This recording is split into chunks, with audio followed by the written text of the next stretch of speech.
Assalamualaikum warahmatullahi wabarakatuh.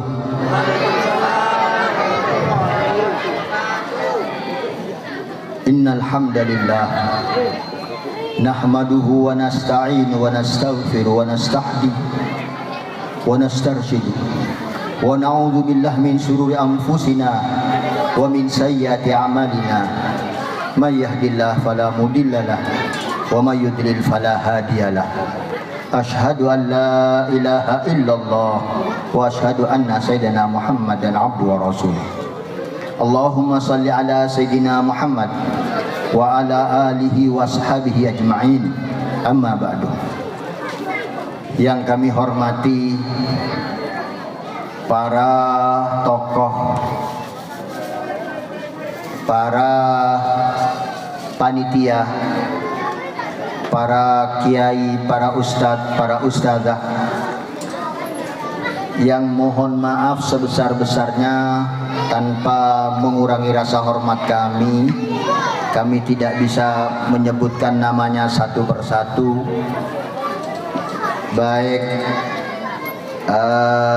pejabatnya yaitu Pak RW, Pak RT maupun tokoh-tokoh yang lain.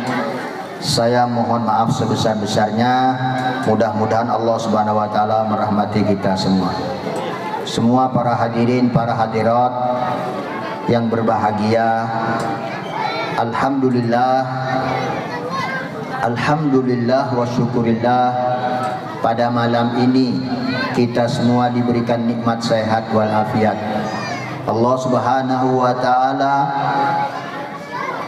memilih kita sebagai hamba-hambanya yang diberikan kemampuan untuk melakukan kebaikan yang sangat besar manfaatnya, yang sangat besar pahalanya. Allah Subhanahu wa taala memilih di antara ribuan jutaan umat Islam, tidak banyak yang malam ini pada saat ini bisa kumpul bersama-sama memperingati kelahiran Nabi Muhammad sallallahu alaihi wasallam. Alhamdulillah wa syukurillah. Mudah-mudahan Allah Subhanahu wa taala senantiasa menakdirkan kita untuk selalu menghadiri kegiatan-kegiatan kebaikan. Mudah-mudahan Allah Subhanahu wa taala senantiasa memberikan kita nikmat sehat walafiat. Amin Allahumma amin. Salawat dan salamnya mudah-mudahan tercurahkan pada suri tauladan kita, panutan kita, pimpinan kita, kekasih kita Nabi Muhammad sallallahu alaihi wasallam beserta para keluarganya dan para sahabatnya tanpa terkecuali. Amin Allahumma amin. Para hadirin hadirat yang dirahmati oleh Allah Subhanahu wa taala, adik-adik sekalian yang kami cintai, alhamdulillah pada malam ini kita di tempat ini insya Allah turun banyak keberkahan, banyak rahmat Allah kepada kita semua. Karena tempat semacam ini adalah tempat yang mana Rasulullah SAW nyatakan termasuk salah satu taman-taman sorga. Tempat yang semacam ini yang akan diturunkan rahmatnya Allah Subhanahu wa taala. Bila kita mengenang seorang yang soleh, seorang ulama, maka pada saat di tempat itu dikenang seorang soleh, seorang wali, seorang ulama, di situ Allah turunkan rahmat-rahmatnya. Malam ini bukan hanya mengenang seorang yang soleh, bukan hanya sekedar seorang ulama, bukan seorang wali, tapi jauh di atas itu adalah mengenang dan mengingat Nabi Muhammad sallallahu alaihi wasallam. Sebagai umat Nabi Muhammad sallallahu alaihi wasallam yang menginginkan kedekatan kepada beliau, yang menginginkan syafaat dari beliau, maka tidak ada jalan lain kecuali kita meningkatkan kecintaan kita kepada beliau. Bagaimana kita meningkatkan kecintaan kepada beliau? Tentunya dengan banyak bersolawat. Dan sesungguhnya orang yang mencintai beliau pasti senang dengan peringatan-peringatan maulid. Bahkan sebelum datangnya bulan Rabiul Awal, mereka sudah merasa senang dan menunggu-nunggu kedatangan bulan dari kelahiran Nabi Muhammad SAW. Para hadirin, para hadirat rahimakumullah, kita diperintahkan oleh Allah Subhanahu wa Ta'ala untuk berbahagia, untuk senang dengan Nabi Muhammad sallallahu alaihi wasallam, yang mana Allah Subhanahu wa Ta'ala berfirman, dan itu termaktub dalam kitab suci Al-Quran, a'udzu billahi minasyaitonir rajim, qul bifadlillahi wa rahmatihi fabidzalika falyafrahu. Terima kasih. Qul bifadlillahi wa birahmatihi fabidzalika falyafrahu. Maka bergembiralah dengan fadlullah, anugerah dari Allah, dan dengan rahmatnya Allah berbahagialah. Ba'dul mufassirin, sebagian ahli tafsir menyatakan fadlullah yang dimaksud adalah ilmu. Jadi pertama, kita oleh Allah Subhanahu wa Ta'ala diperintahkan, dianjurkan berbahagia, bergembira dengan ilmu syariat. Apabila kita punya ilmu syariat, bersenang-senanglah. Maksudnya, yuk kita semangat mencari ilmu agama. Orang yang belajar, baik itu di madrasah, sekolah, pesantren, itu harus berbahagia. Orang tua dan anaknya harus berbahagia, harus senang, bangga dengan ilmu agama. Begitu juga yang hadir majelis-majelis ta'lim, kajian-kajian ilmu, kalau diberi kesempatan semacam itu harus bersyukur kehadirat Allah dan harus senang. Dan kita juga harus senang kepada orang-orang yang alim, yang banyak ilmunya. Banyak itu perintah anjuran dari hadis-hadis Nabi Muhammad SAW. Karena dengan ilmu syariat ini, dengan ilmu agama ini, kita bisa bahagia dan selamat dunia, bisa bahagia dan selamat di akhirat. Dan kita hidup ini semuanya harus berdasarkan ilmu, ya.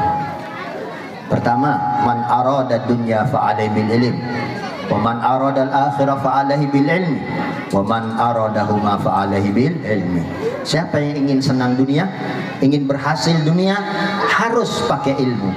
Siapa yang ingin senang dan bahagia di akhirat, siapa yang ingin selamat di akhirat, maka dia harus punya ilmu. Ilmu apa itu? Ilmu agama tentunya. Dan siapa yang ingin selamat dan bahagia, sukses dunia dan akhirat, dia harus pakai ilmu agama. Makanya ada banyak anjuran-anjuran untuk senantiasa mencari ilmu. Nah, itu yang pertama. Yang kedua, kita ini hidup, bapak-bapak, para suami, para bapak-bapak itu punya tanggung jawab yang besar dalam keluarganya. Bukan hanya tanggung jawab dunia, tapi tanggung jawab akhirat.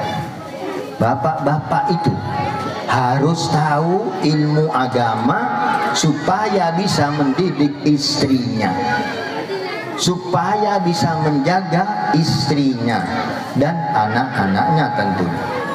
Kalau suami tidak punya ilmu, bagaimana dia bisa mendidik istri dengan cara yang benar, dengan jalan yang benar, membimbing ke jalan yang benar? Tidak mungkin bisa kalau tidak punya ilmu agama. Padahal bapak-bapak, apapun yang dilakukan istri Anda yang akan dimintai pertanggungjawabannya kelak di akhirat. Ya, bahkan kalau di kitab Syarah Ihya Ulumuddin, ya, Ithafus Sada, saya membacanya, pria yang ingin menikah harus belajar tentang haid, ya, tentang haid dan istihadah. Nah, coba, kok bisanya orang laki mau nikah suruh belajar ilmu haid dan ilmu istihadah. Kan orang laki gak mau haid, orang laki gak ada istihadah. Kenapa? Karena khawatir begitu dia punya istri, sedangkan istri itu menjadi tanggung jawabnya, maka suami harus tahu ini istrinya sedang haid atau istihadah. Kalau haid berarti dia harus sholat. Kalau istihadah, kalau haid dia haram sholat. Kalau istihadah dia wajib sholat. Begitu juga kalau di Ramadan. Lalu kalau istrinya salah, ini istihadah tidak sholat atau ini haid kok sholat, karena tidak tahu cara menghitung dan tidak bisa membedakan, dan suami tidak bisa mengajari dan membimbingnya, maka yang dosa suaminya. Berat ternyata jadi suami ya. Harus tahu semacam ini, makanya harus melalui ilmu. Ibu-ibu juga gitu. Ibu-ibu gimana mau mendidik anaknya? Bagaimana mendidik anak supaya sesuai sunnah Nabi? Ini kalau ada peringatan-peringatan maulid, kita senang dengan kelahiran Nabi, menyambut kelahiran Nabi, juga harus menyambut syariat Nabi. Harus dia mendukung dan membela dan mengamalkan syariat Nabi Muhammad SAW. Jangan cuman senang sama Nabi Muhammad, memperingati kelahiran Nabi Muhammad, tapi syariatnya dilanggar. Tidak boleh. Karena bukti kecintaan kita kepada Nabi Muhammad adalah mengikuti dan mengamalkan sunnah-sunnahnya. Maka ibu-ibu juga harus banyak ilmu agamanya. Di zaman Nabi, ibu-ibu juga hadir majelis taklim. Nabi Muhammad juga punya majelis khusus para wanita, karena wanita itu punya tanggung jawab besar pada anak-anaknya. Pada saat suami-suami di luar rumah, mungkin bekerja, mungkin tugas, mungkin apa, siapa yang menjaga anak-anak? Tentunya para ibu. Kita lihat dalam sejarah, tidak sedikit orang yang mencapai makom wali tinggi sekali. Tidak sedikit orang yang mencapai makom ilmu yang sangat tinggi sekali. Ulama besar, mereka semua atas didikan istri-istri atau atas didikan ibu-ibu mereka yang berhasil mendekatkan diri kepada Allah, mendekatkan diri kepada Nabi Muhammad SAW. Jadi ibu-ibu harus cari ilmu agama. Bapak-bapak harus diberi kesempatan ibu-ibu ini cari ilmu agama, bukan arisan, ya, bukan menggosip, tapi betul-betul mengkaji ilmu agama. Begitu juga anak-anak. Anak-anak itu harus banyak ilmunya. Kalau tidak punya ilmu, bagaimana nanti anak itu untuk menjadi anak soleh? Itu kalau tidak pakai ilmu nggak bisa. Bagaimana anak itu akan mendoakan kedua orang tuanya? Ini tanggung jawab orang tua ini. Bagaimana mendidik anak itu, disekolahkan di mana, dicarikan guru yang seperti apa, itu harus diperhatikan supaya kalau kita meninggal, anak-anak itu pandai mendoakan kita. Karena salah satu amalan yang sangat kita harapkan saat sudah kita mati, ya, kalau kita mati itu terputus amalan kita. Kita sudah tidak bisa menambah amalan, melainkan dari ilmu yang manfaat.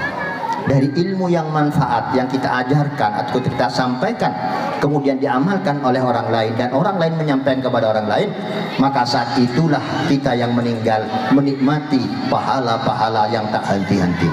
Kedua, dari sedekah jariyah. Sedekah, amal, investasi akhirat yang jariyah, yang mengalir terus, berjalan terus. Contoh, pembangunan sekolahan, pembangunan sarana umum, khususnya yang terkait dengan ibadah atau pendidikan, ya, sekolah, ya, pondok pesantren. Selama ada orang belajar di situ, maka orang yang menyumbang, yang membantu terlaksananya pembangunan tersebut, dia senantiasa mendapatkan pahalanya. Walaupun dia meninggal, terus pahala orang semua yang belajar di situ, mengajar dan belajar, pahala yang mengalir kepada siapa yang membangun itu. Begitu juga tempat ibadah, masjid, musola. Ini di mana masjidnya di sini? Ada pembangunan musola di sini. Di sana. Masjid di mana? Sudah selesai masjidnya? Belum. Oh, belum juga. Ya. Nah, masjid, musola ini milik kita semua. Di situ kesempatan kita titip. Ya, kita titip uang kita. Nanti akan kembali di akhirat. Semua yang kita sumbangkan, fakir, miskin, yatim, janda, itu akan kembali ke akhirat dan kembalinya berlipat ganda. Lah kalau masjid, musola, selama ada orang sholat, berzikir, bersolawat, membaca Al-Quran, sholat berjamaah, selama itu ada di musola dan masjid itu, maka semua yang menyumbang, entah nyumbang apa saja, itu terus dapat pahalanya. Ya syukur-syukur kalau satu orang langsung berapa ini? Saya semua yang biayai. Oh ya alhamdulillah. Karena yang bangun musola, bangun masjid, Allah kata Rasulullah akan Allah berikan istana di sorga sebagai ganti. Ini di dunia telah membangun sarana ibadah kepada Allah Subhanahu Wa Taala. Kelak akan Allah berikan istana yang besar di sorga. Ketiga amal itu yang bisa diterima orang yang meninggal adalah walad soleh, anak soleh. Seperti anak apa anak soleh? Yaitu yang yad'ulahu, yang mendoakannya. Ayah ibunya waktu hidup sering didoakan, begitu wafat lebih-lebih lagi didoakan terus. Ini yang sungguh-sungguh beruntung. Ayah atau ibu, orang tua yang disiksa di kuburan, itu bisa berhenti siksaan pada saat anak membaca Bismillahirrahmanirrahim, apalagi membaca Fatihah.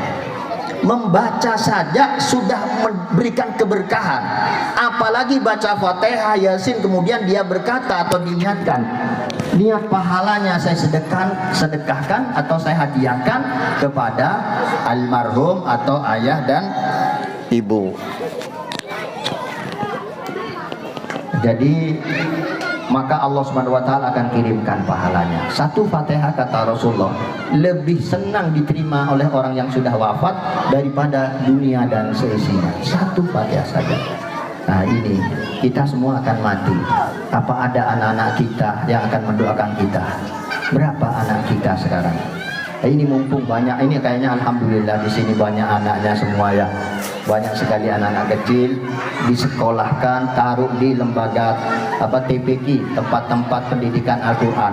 Karena kalau mereka bisa baca Al-Quran, apalagi bisa hafal Al-Quran, maka kedua orang tuanya akan diberikan mahkota kelak di sorga. Amin Allahumma amin.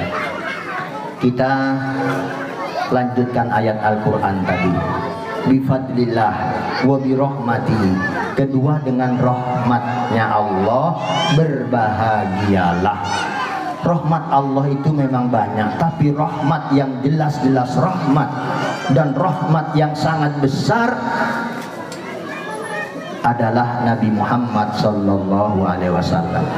Karena apa? Karena Allah Subhanahu wa taala sendiri yang menyatakan wa ma arsalnaka illa rahmatan lil alamin. Tak kuutus engkau wahai Muhammad kecuali sebagai rahmat untuk Tuhan semesta alam. Ingat, ini wa ma arsalnaka berarti berhubungan dengan misi kerisalahan Nabi Muhammad SAW, yaitu maja'abihi, yang datang dari Nabi Muhammad. Apa itu? Syariat agama Islam ini adalah kalau diterapkan menjadi rahmatan lil alamin, dan keberadaan Nabi Muhammad itu adalah kewujudnya, kehadiran, kelahiran adalah rahmatan lil alamin untuk semesta alam. Saya pernah membaca tafsir Fatihah. Salah satu tafsir di situ menerangkan tentang Rabbil Alamin, Tuhan semesta alam. Di situ ditulis alam itu 10.000. Wakilah atau qala fulan bin fulan, saya lupa, sekian puluh ribu. Waqala wakilah sekian puluh ribu. Subhanallah. Alam puluhan ribu. Kita tidak tahu alam apa saja itu. Yang saya tahu ya alam manusia, alam jin, alam hewan gitu ya, alamul arwah, alam barzah, dan itu alam rahim, alam malakut, alam langit, alam bumi. Ya kita tahu mungkin hanya berapa alam saja. tapi ternyata puluhan ribu alam, dan itu semua mendapatkan rahmat dengan berkah Nabi Muhammad SAW.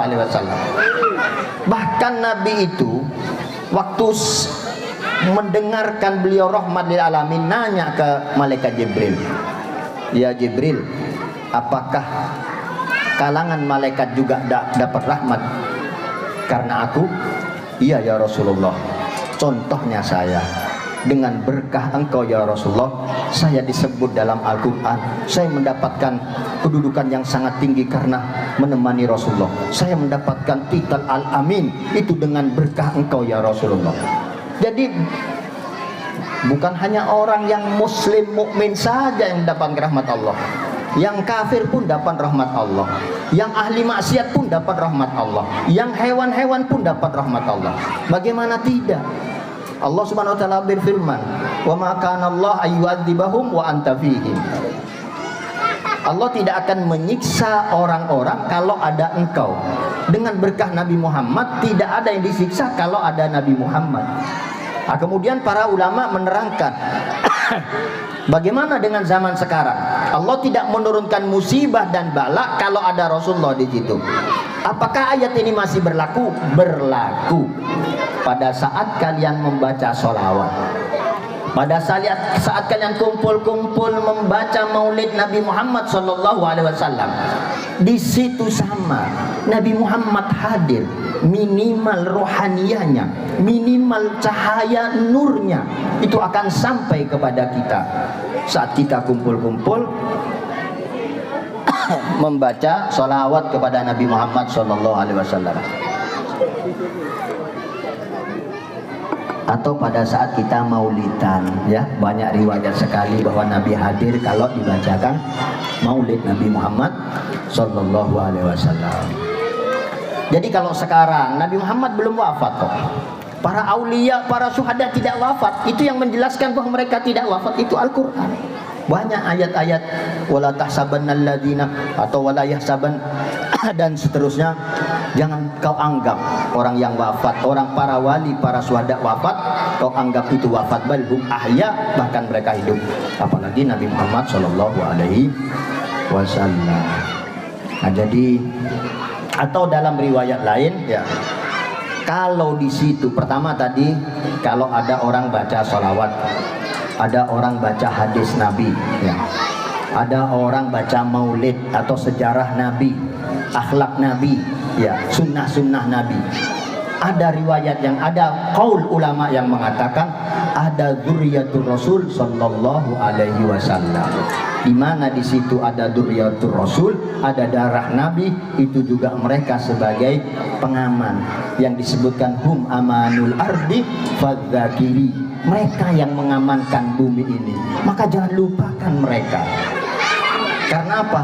Karena kita ingat dan bersyukur atas kehadiran Nabi Muhammad sallallahu alaihi wasallam. Tala al-badru alaina min thaniyatil wada, wajib syukru alaina. Wajib kita syukuri. Kita bersyukur wajib. Ya, kalau dalam kitab Diba itu juga disebutkan walau anna amilnahu kullahinin li Ahmad maulidan qad kana wajibu. Nah, kurang lebihnya begitu. Andai kata kullahinin, setiap saat. Kullahinin bisa diartikan setiap saat, setiap waktu, ya.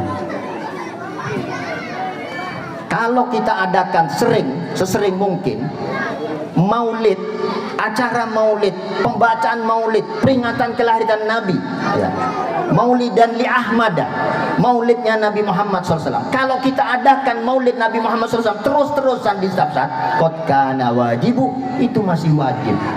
Jadi jangan dianggap kalau sudah 1 tahun sekali memperingati maulid sudah selesai. Oh, rugi sekali. Kalau bisa setiap hari. Tapi alhamdulillah sekarang ada majelis maulid sholawat yang setiap bulan sekali, ada yang setiap minggu sekali, ya. Alhamdulillah. Di sanalah kita bisa membersihkan hati kita. Di sana kita bisa membersihkan pikiran kita. Di sana kita bisa dekatkan kita kepada Rasulullah Shallallahu Alaihi Wasallam. Karena pencinta Rasulullah itu pasti senang mendengar nama Nabi Muhammad disebut, pasti senang mendengar cerita Nabi Muhammad SAW. Sebagaimana kita mencintai seseorang, kalau kita orang laki cinta kepada perempuan, perempuan cinta kepada orang laki, itu paling senang kalau ada orang yang menceritakan tentang orang yang kita cintai. Kita bahkan akan lebih sering menyebut-nyebut namanya. Itu bukti kecintaan. Bahkan kadang-kadang kalau kita disuruh orang tua aja malas, tapi begitu janjian dengan kekasihnya, walaupun jam 1 malam, walaupun ketemuan di kuburan, siap. Nah ini ya, seharusnya kita kalau kecinta kepada Nabi Muhammad SAW juga gitu, senang menyebut-nyebut namanya, ya, senang bersolawat, senang mengikuti sunnahnya. Kayak kita senang ke artis ditiru, pakaiannya kayak apa, cara makannya kayak apa, jalannya kayak apa. Lah kita juga begitu. Biasanya di majelis-majelis maulid, di solawat-solawat itu ada pengajian, ceramah, tausiah yang menyampaikan tentang sunnah Nabi Muhammad SAW. Ya kita nanti begitu. Oh kita ikut cara berpakaian ala Nabi, cara makan ala Nabi. Padahal kalau kita ini, kata dokter Eropa, andai kata umat Islam mengikuti sunnah Nabi dalam cara makan dan minum, ya tidur, terus mandi atau ke kamar buang air dan mandi, ya, maka cukup. Tidak akan ada orang Islam yang sakit, tidak akan ada terkena penyakit-penyakit yang gawat-gawat, itu tidak ada. Ya kalau urusan flu batuk itu biasa, ya mulai dari zaman dulu sampai zaman kiamat itu akan ada terus. Kalau yang namanya flu dan batuk itu biasa, demam ya itu biasa. Nah, lihat situasi dan kondisi itu akan selalu ada. Tapi kita nggak perlu terlalu takut seperti sekarang kan kita ini, wah tidak tahu saya ini fitnah akhir zaman, fitnah akhir zaman, ya digawat-gawatkan, diseru-serukan, sehingga orang-orang ke masjid dihalang-halangi. Padahal ini Nabi Muhammad SAW menyatakan sesungguhnya Allah itu ya kalau mau menurunkan bala itu kalau ada orang yang meramaikan masjid, ya masjid atau musola, sholat berjamaah di situ, masjidnya makmur, musolanya makmur, Allah tarik kembali, tidak akan diturunkan bala dan musibah di tempat itu. Jadi sebetulnya kalau ada musola masjid, silahkan sholat berjamaah, silahkan rapat softnya, jangan renggang, rapatkan dan luruskan. Kalau renggang setan kanan kirinya semua, rapatkan dan luruskan. Dengan sholat berjamaah terus diadakan 5 waktu di musola dan masjid, maka bala tidak akan turun. Allah cabut, Allah pindah ke tempat lain yang tidak ada sholat berjamaah. Lah ada orang benci, tidak suka kepada kita, gimana caranya kita dapat bala? Maka sunnah Nabi mulai dirubah, mulai ditakut-takuti ke masjid, mulai ditakut-takuti belajar. Tapi untuk jalan-jalan silahkan, untuk belanja silahkan. Nah, jadi ada keterbalikan gitu. Di mana yang harus kita lakukan, mana yang tidak perlu kita lakukan. Ini namanya zaman fitnah. Sebagaimana Nabi Muhammad SAW sampaikan bahwa nanti di akhir zaman begini. Ya ini sudah zaman fitnah sekarang ini. Seharusnya amar ma'ruf nahi mungkar, yang mungkar jadi ma'ruf, yang ma'ruf jadi mungkar. Bahkan lebih parah lagi, yaitu amar mungkar dan nahi ma'ruf. Na'udzubillah min dzalik. Mudah-mudahan kita sehat walafiat semua ya. Karena tadi dalam ayat Al-Quran, pertama Allah tidak akan turunkan bala, tidak akan turunkan siksaan, tidak akan turunkan musibah kalau kita dekat dengan Rasulullah, kalau kita bersolawat, kalau kita dekat dengan para habaib cucu Nabi, kalau kita selalu sering membaca maulid Nabi Muhammad SAW, baca hadis, mengamalkan sunnahnya, tidak akan. Wa ma kana Allah mu'adzibuhum wa hum yastaghfirun, dan Allah tidak akan menyiksa mereka, tidak akan menurunkan bala musibah kepada mereka kalau mereka senantiasa beristighfar. Jadi kita semua ibu-ibu kalau di dapur jangan lupa sambil bersolawat, masak sambil bersolawat, pasti barokah, sehat semua. Iya, lagi duduk-duduk istighfar. Bapak-bapak sambil kerja istighfar, sholawat, istighfar, sholawat, istighfar. Karena istighfar pertama menghapus dosa-dosa kita, dan itu sangat kita harapkan kita meninggal tanpa ada dosa supaya bisa masuk surga tanpa ke neraka. Dan istighfar itu memudahkan rizki. Orang yang banyak istighfar rizkinya akan gampang. Dan orang yang sering istighfar akan panjang umurnya ya. Dan orang yang istighfar tadi, yang sering istighfar, Allah menyatakan dalam ayat suci Al-Quran, tidak akan menyiksa, tidak akan memberikan bala dan musibah. Jadi kita jangan takut-takut. Bahkan ada, saya mendengar langsung dari Habib Umar bin Hafid di Hadramut sana, ada seorang yang bermimpi ketemu Nabi Muhammad SAW mengeluhkan tentang fitnah COVID ini yang disengajakan oleh oknum-oknum atau orang-orang tertentu di seluruh dunia, yang sudah dipersiapkan mulai tahun 2000-an, bahkan sudah sangat rapi persiapannya mulai tahun 2010. Begitu dikeluhkan, kata Rasulullah, obatnya kalau ingin selamat, bentengnya kalau ingin selamat, bersolawatlah. Jadi cuma itu, perbanyaklah solawat akan selamat.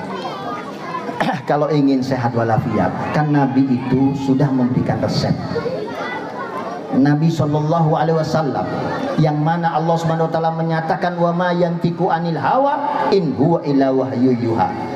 Rasulullah tidak pernah mengatakan sesuatu yang keluar berdasarkan hawa nafsunya, melainkan semuanya wahyu yang diwahyukan oleh Allah. Jadi apa yang keluar dari lisan Nabi Muhammad itu pasti benar, karena itu datangnya dari Allah Subhanahu wa Ta'ala.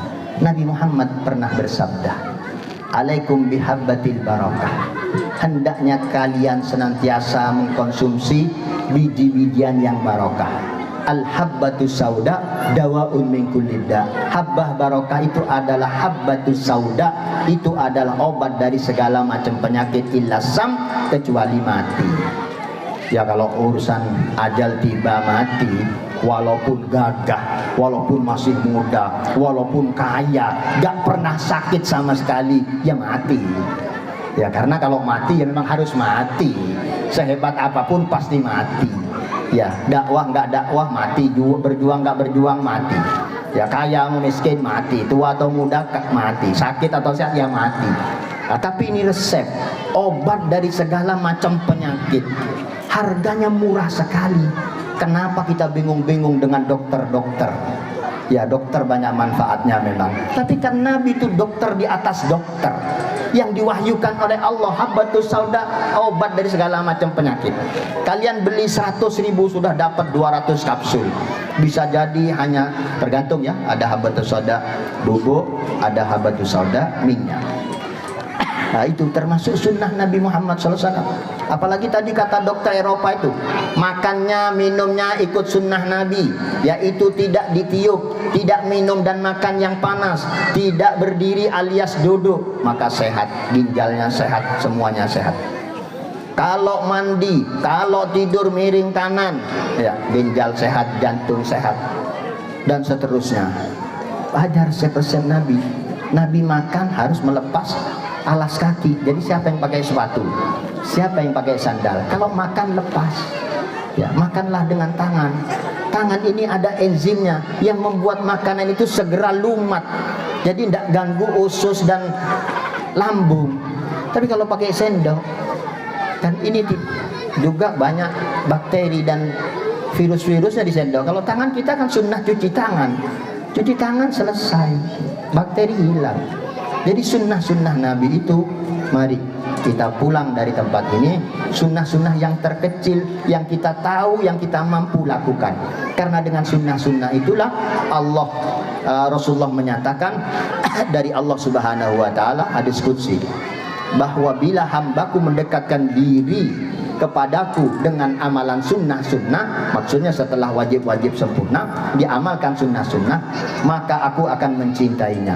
Jika aku mencintainya, maka semua makhluk akan mencintainya, dan dia dan aku akan pendengarannya adalah pendengaranku, penglihatannya adalah penglihatanku. Maksudnya apa? Ya dia karomah. Karomah itu dia bisa memandang jarak jauh. Dia bisa mendengar orang ngobrol jauh, dia tahu. Itu karomah. Itu karomah semua diberikan oleh Allah kalau orang-orang ini mendekatkan diri dengan amalan-amalan sunnah. Tentunya setelah wajib. Jangan sholat sunnah banyak, gak sholat wajib, ya percuma. Ya, sholawat yang banyak, setiap malam hadir majelis maulid, istighfar banyak, gak sholat subuh, gak dikodok, biasa enak enteng. Oh ya, bahaya masuk neraka. Iya, jangan kira katanya kalau bersolawat dekat kepada Rasulullah pasti mendapatkan syafaat. Iya, kalau yang wajib-wajib sudah diamalkan semua. Ya, kalau dia sholat fardu, puasa fardu, maka tinggal nambah sunnahnya, insya Allah akan dekat dan dicintai oleh Allah Subhanahu wa ta'ala. Para hadirin hadiratkumullah, satu yang ingin saya sampaikan, yang mungkin sudah semuanya harusnya tahu itu ya. Allah Subhanahu wa ta'ala berkenan dengan Nabi Muhammad SAW. Nabi Muhammad ini pintu untuk menuju Allah. Tidak ada pintu lain yang bisa menyampaikan kecuali melalui Nabi Muhammad SAW. Syahadat kita tidak diterima kalau cuma asyhadu an la ilaha illallah tanpa asyhadu anna Muhammadar Rasulullah. Nabi Adam itu waktu mau nikah, Nabi Adam itu sendirian. Ya Allah, saya kesepian, saya perlu teman. Allah ciptakan dari tulang rusuknya seorang wanita. Lalu Nabi Adam ingin menyentuhnya, kata Allah jangan sentuh dulu, harus melalui syarat-syarat kalau mau menghalalkan seorang perempuan. Harus ada pernikahan, harus ada mahar. Tapi dulu gak ada pernikahan yang kayak sekarang, cuma Nabi Adam saja.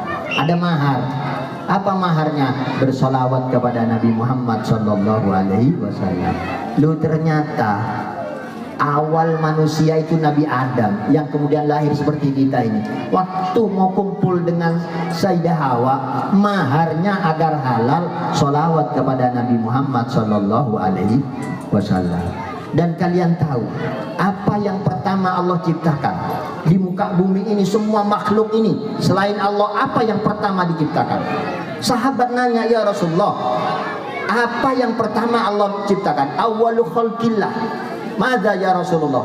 Apa itu? Rasulullah menjawab, nuru nabiyika. Yang pertama Allah ciptakan adalah nur nabimu. Nurnya Nabi Muhammad itu dari nurannya Allah. Nurnya Allah diambil setetes, diberikan, diciptakan Nabi Muhammad SAW. Dan dari nur Nabi Muhammad SAW diciptakanlah matahari. Ini cahaya semua. Kalau kita hidup gak ada cahaya matahari 2 hari, 3 hari, 4 hari, mungkin kiamat, melempem semua. Orang-orang jadi melempem, ya. Hewan-hewan semua tumbuhan gak akan hidup subur kalau gak ada sinar matahari sama sekali. Kalau malam rembulan indah. Dari mana sinar indahnya rembulan? Itu hanya pantulan dari sinarnya matahari. Dan ternyata sinar matahari yang memberi kehidupan kepada semua makhluk itu dari nurnya Nabi Muhammad SAW. Terakhir, ini yang saya ingin sampaikan. Allah Subhanahu wa ta'ala pernah menyampaikan kepada Nabi Muhammad SAW, laulaka ya Muhammad, laulaka ya Muhammad, laulaka ya Muhammad ma khalaqtul aflaq. Kalau bukan karena engkau wahai Muhammad, kalau bukan karena engkau wahai Muhammad, kalau bukan karena engkau Muhammad, tak kuciptakan semua falak ini, semua alam. Gak ada langit, gak ada bumi, gak ada malaikat, gak ada manusia, gak ada jin, gak ada hewan, kalau bukan karena engkau wahai Muhammad. Insya Allah semua paham. Berarti kita ini hidup numpang. Numpang. Bapak, Ibu, numpang. Orang ini diciptakan oleh Allah untuk Nabi Muhammad. Loh, kita bukan Nabi Muhammad. Berarti kita numpang. Alam ini semua punya Nabi Muhammad SAW. Kita hanya numpang. Ada yang kebetulan sangat kaya, ayo keluarkan harta bendanya untuk dakwahnya syariat Nabi Muhammad SAW. Keluarkan kekayaannya untuk memperingati kelahiran Nabi Muhammad SAW. Yuk keluarkan kekayaannya untuk memperhatikan, mensejahterakan umat Nabi Muhammad SAW. Keluarkan sebagian kekayaannya untuk membangun lembaga-lembaga pendidikan, lembaga-lembaga tempat ibadah, karena itu semua yang akan menunjang dakwah Nabi Muhammad SAW, yang akan terus menerus menjaga generasi kita ini, generasi Islam ini sampai pada akhirnya. Mudah-mudahan kita semua dijadikan hamba-hamba Allah yang soleh. Mudah-mudahan kita semua dijadikan umat Nabi Muhammad SAW yang diakui oleh Nabi Muhammad SAW. Ini zaman akhir ya, zaman yang paling ngeri. Dari banyak hadis Nabi itu yang paling ngeri zaman akhir. Pagi beriman kata Rasulullah, sore kafir. Sore beriman, pagi kafir. Ini sudah zaman luar biasa. Maka jangan lupa senantiasalah berdoa kepada Allah untuk ditetapkan iman. Ya muqallibal qulub, tsabbit qulubina ala dinik. Ya Allah, wahai Zat yang membolak-bolakkan hati, tetapkan, mantapkan hati kami dalam agamamu. Itu penting. Mudah-mudahan kita semua meninggal dalam keadaan husnul khotimah. Mudah-mudahan kita semuanya selamat, dijauhkan dari segala macam bala, dijauhkan dari segala macam musibah. Mudah-mudahan kita selalu dibimbing oleh Allah untuk dalam syariat Nabi Muhammad SAW. Selama kita semua mati dalam keadaan iman Islam, pasti masuk surga. Tapi kalau murtad terus mati, tidak akan masuk surga selama-lamanya.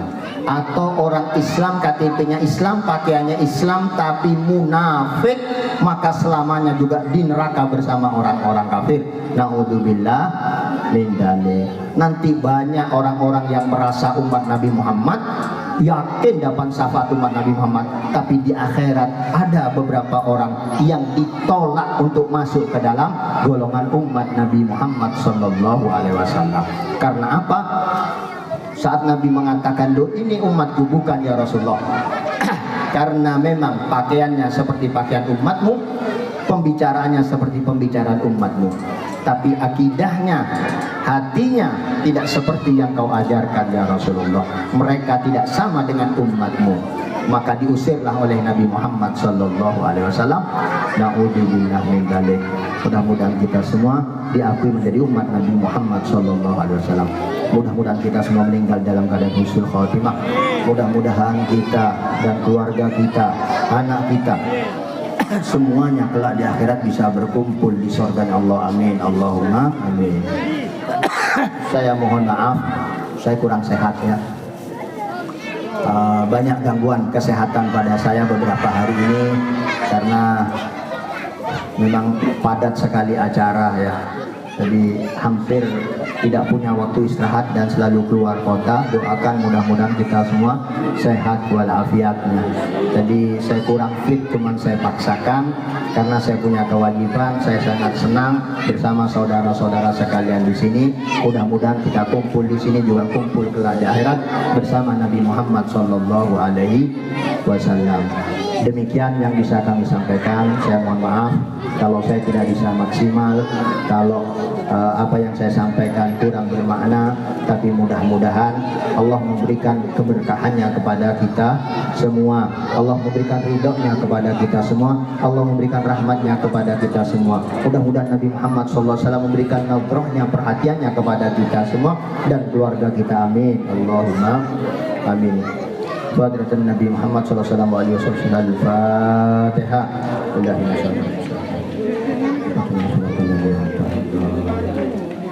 Bila ada khilaf dan salah saya mohon maaf. Assalamualaikum warahmatullahi wabarakatuh.